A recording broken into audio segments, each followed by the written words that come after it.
Join me today as we talk about the 90s sci-fi movie Chain Reaction and is it any good?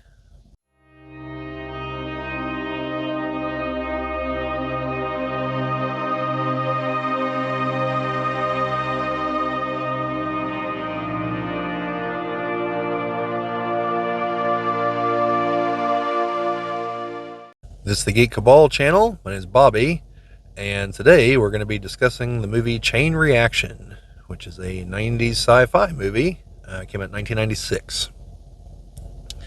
And we're going to be talking about, is it any good? What is it? Who's in it? Well, why does it qualify as a sci-fi movie? Because I'm going to go ahead and forewarn you, just barely. So, let's start with who's in the movie. So, our main character is Keanu Reeves. Well, our main actor is, he's not playing himself. Keanu Reeves, who plays Eddie Kasalovich, if I recall correctly. Then we have, and I think he's a student machinist, or he might be a machinist who's like grad student age. Because I know in part of his background is that he had a bit of a explosive experiment that got him booted from a school. So I don't recall if he's actually still in school or if he's just, kind of along for the ride because he's got the skills. Rachel Weisz is a scientist involved in the project. Brian Cox plays a gentleman who I believe probably works for the CIA or possibly the FBI, because there's a few comments here and there that leave it somewhat ambiguous as to exactly who he works for. Morgan Freeman is his partner in this endeavor. Now, he definitely works for the CIA. And he's bankrolling this whole deal. Fred Ward is an FBI agent who is investigating after the incident towards the beginning of the movie. For those of you who don't know who Fred Ward is, he's Kevin Bacon's co-star from Tremors. Alternatively, I believe he's the dad in Sweet Home Alabama. I think he's the dad. I've never actually seen the movie, just clips from it. If you want a more kind of out there reference, he's the main character in Remo Williams, where he plays a spy kind of guy. I'll have to talk about that movie someday.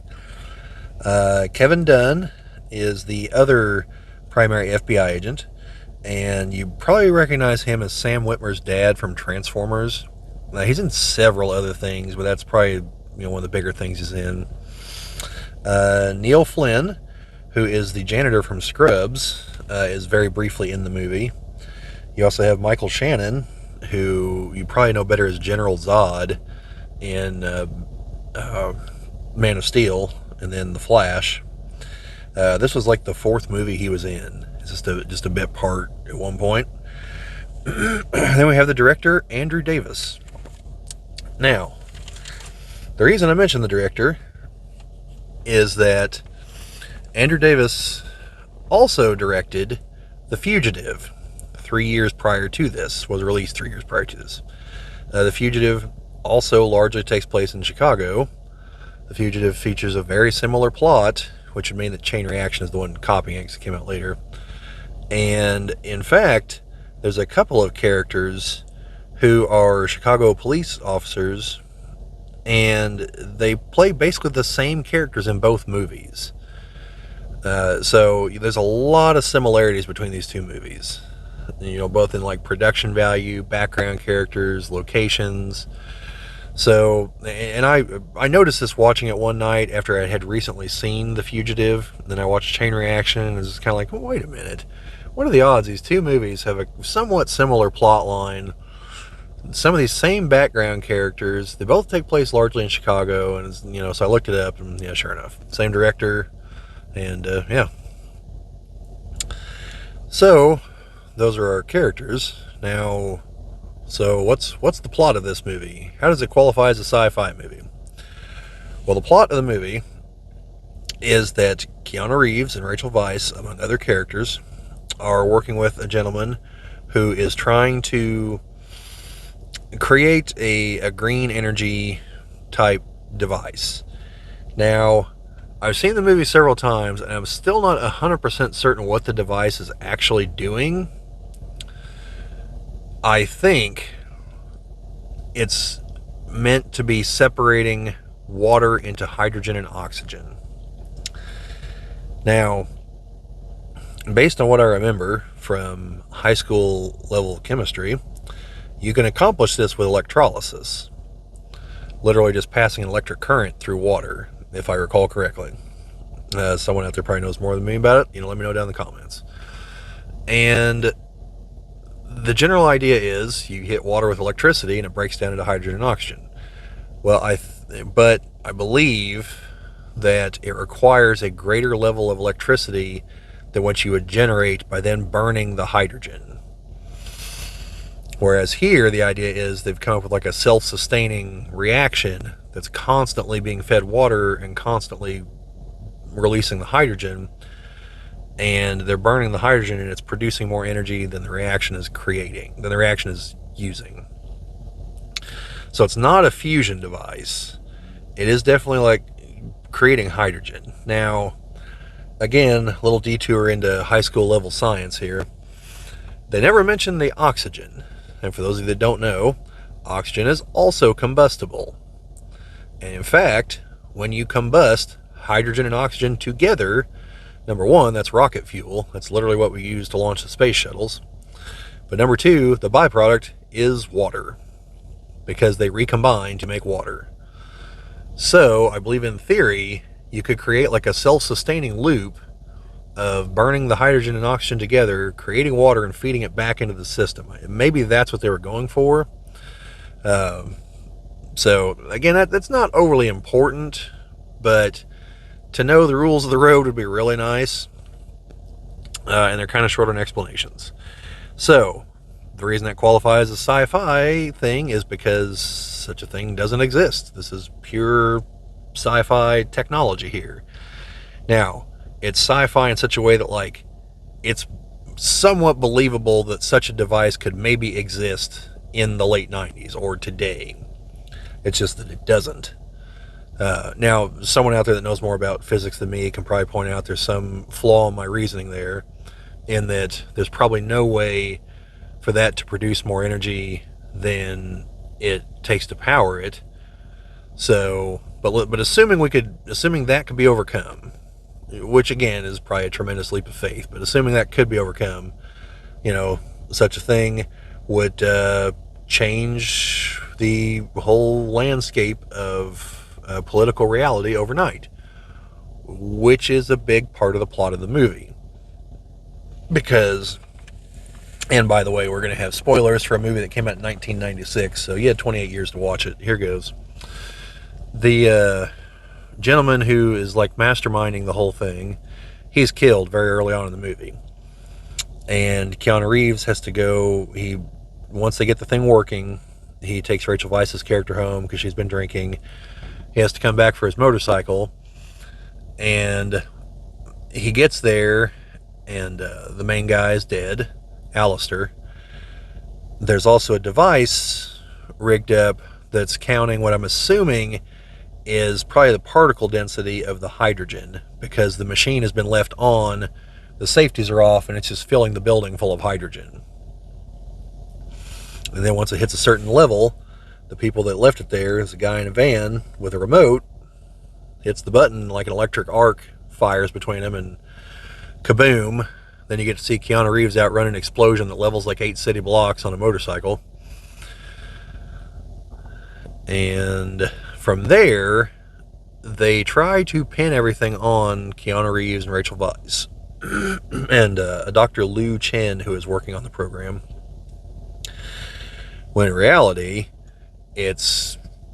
although the calamity was caused by Brian Cox's character, because Brian Cox and Morgan Freeman are like, they're essentially, deep state intelligence agency types. And this thing, they even mentioned that Morgan Freeman's character used to work for DARPA, which, for those of you who don't know what DARPA is, it is a branch. No, it's not a branch. It's a department. Yeah, I think it's a department within the Defense Department. I believe it's part of the Defense Department. It's Defense Advanced Research something something. I don't remember what it stands for offhand. But their job is to find technologies that they believe in 10 years, 20 years, 30 years, once they become more mature technologies, will be useful to the military or to intelligence agencies or what have you. And they invest money into them to get them going. So, and that's a real thing. You can look it up. I'm not just blowing smoke there. So so Morgan Freeman used to work for DARPA whenever you find out his background via the FBI agents. And this is kind of like an extension of that, where they were funding the reactor, but they thought it was like 10, 20 years from coming to fruition, and then boom, all of a sudden it works. And then Alistair, the guy behind it, wants to just like dump the information onto the internet so that anyone could remake this thing. Which, at the end of the movie, Morgan Freeman's character tries to explain to Keanu Reeves' character that if you do that, it will cause complete chaos throughout the world. Because, as he points out, we live on a planet addicted to petroleum. And then all of a sudden, you don't need a lot of that. Don't need coal, don't need uranium, because it works based on water, which is the most abundant fluid on the face of the planet. So, I think I tend to lean towards he's probably right on that, by the way. But I heavily sympathize with Keanu Reeves' viewpoint of clearly certain elements of what we're doing, and this is back in 1996, forget now, we're even farther down this path, that there's definitely certain things that just aren't working. There's certain inequities that are occurring, and our methods of power generation, are pollutive and toxic, and we ignore the one that's not. So, yeah, like if such a thing were to exist, you couldn't just let it out there, because I think Morgan Freeman's character is right that would lead to war, and that would be very bad, because the stock markets would crash and everything else, because the oil companies are huge, the utility companies are huge. It's just, you would have to get the world ready for it. But I also believe that Keanu Reeves is correct in that, like, I don't believe in the whole, like, just dump it out there instantly, but definitely on a timetable much faster than Morgan Freeman was thinking. So, anyway, so like I said, the sci-fi element is the device itself, and then there's another version of it that they make at their, they have a facility elsewhere. So, they capture Rachel Weisz's character, bring her to the facility, and Keanu Reeves shows up, finishes the device, because he knows all the frequencies for everything, gets it to work, and then Brian Cox basically threatens to kill him. And Morgan Freeman's is kind of like, dude, like, let's just let them go. Brian Cox is like, yeah, no, they know too much. And so Keanu Reeves is like, well, if that's the way you feel about it, and he's standing next to a computer, like, hits a few keystrokes and activates a program that he embedded into the machine so that the power excuse me, so that something happens, and essentially they can't shut off the reactor. So it's self-sustaining at that point. They can't just shut it off. And then the guy who attempts to claim credit for fixing the machine, Lukash, I believe, he is like, oh, well, let's just shut off the power to it. And Keanu tries to warn him before he does, but once he does, he like pretty well instantly realizes his mistake, because the reaction is self-sustaining. It doesn't need electricity to keep running. However, the compressors that are storing the hydrogen definitely did. So now the hydrogen starts leaking out everywhere. Brian Cox threatens to shoot them, and Morgan Freeman has to explain to him, like, that's really, really a bad idea right now, because you're in a room filling full of hydrogen. So yeah. Then they escape. Morgan Freeman gets tired of dealing with Brian Cox's messes, so he shoots him. And then he writes a letter to the head of Central Intelligence, tells them, hey, this whole venture's kind of shot out the window. We got to kind of roll up the companies and everything involved in this. Let's move on. Then, yeah, and of course there's a big explosion whenever the hydrogen inevitably explodes and takes out the whole facility. So, yeah, I mean, overall, I think it's a good movie. It is derivative of The Fugitive, but it is a good movie. I think that the sci-fi element, like I said, it's a little lacking, but it does qualify. It's sci-fi it's probably even less sci-fi than Class of 1999. And it's definitely nowhere near like Free Jack or Split Second. But, it is what it is. I would say it's probably a solid 7, and a lot of that comes down to having really good actors, because again, the plot's kind of derivative. But you got Morgan Freeman, Brian Cox, Keanu Reeves, Rachel Weisz. Like, these are all good actors. I think Keanu is a good actor. You just have to know what you're working with. And I don't mean that as any kind of a put down. It's just he tends to not show a real tremendous range in things. As long as his character isn't required to do that, he can do just fine. Yeah. So anyway, maybe I should do like a fancy chart of some kind where I like list all these movies and add to it with each episode, as far as like where I feel they rank compared to each other or something like that. I'll have to think about that. Well, if one shows up over here, that means while I was editing it, I decided to go for that. Or maybe like a scale of like just how sci-fi the movie is. In which case, this movie is going to be like a 2 versus like the 10 that is Free Jack. Probably. Anyway, so let me know what you guys think. Have you seen the movie before? It's been out for 28 years. So, probably. If you're in the demographic that appears our primary audience is in, I think you've probably seen this movie. This is one that I actually, saw in a theater, which, like, once we're hitting the 90s movies here, that's when I would have started seeing more and more of these movies in a theater originally, instead of like on HBO. And there's going to be some movies where I was definitely probably a lot younger than what you should have been to watch these movies. Like when I get to talking about Total Recall, which came out in 1990, which means I would have been 8 at the time. And yeah, I saw that in the theater. So, like, all of it, including the alien woman there on Mars. So anyway, like I said, let me know down in the comments what you think. Did you like the movie? Have you seen the movie? Do you plan on watching the movie? Do you like where we're going with all this, talking about these 90s movies? Trying to stick with sci-fi, but I've already started coming up with a list of 90s comic book adaptations, superhero movies. So we might get into those too. It's going to be a much shorter list, but there's some material to work with there. I think 3 of the Batman movies qualify. Then, yeah, don't know if we're going to go beyond that. Maybe get into action movies from the 90s. I don't know. Haven't decided yet. Then eventually I'll start hitting up the 80s and some others. And I'm not just going to keep going with this. I'll do some other, still talk about other movies that are from other decades. I just happened to notice there were a hell of a lot of these movies on Amazon Prime. So, oh, by the way, this one, I don't know if it's on Amazon Prime or not. I didn't check because I own a digital copy of it, and that's where I watched it.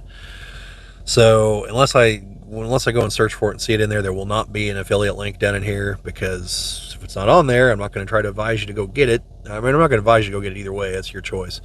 But I'm definitely not going to be like, oh, go check this out. Like, if it's not there, then what are you doing? So that's where we are. Like, share, subscribe, all that fun stuff. Sharing and commenting are probably the 2 biggest things that help the channel grow, if you want to help us out. But otherwise, that's pretty much it. So until next time, we'll see you later.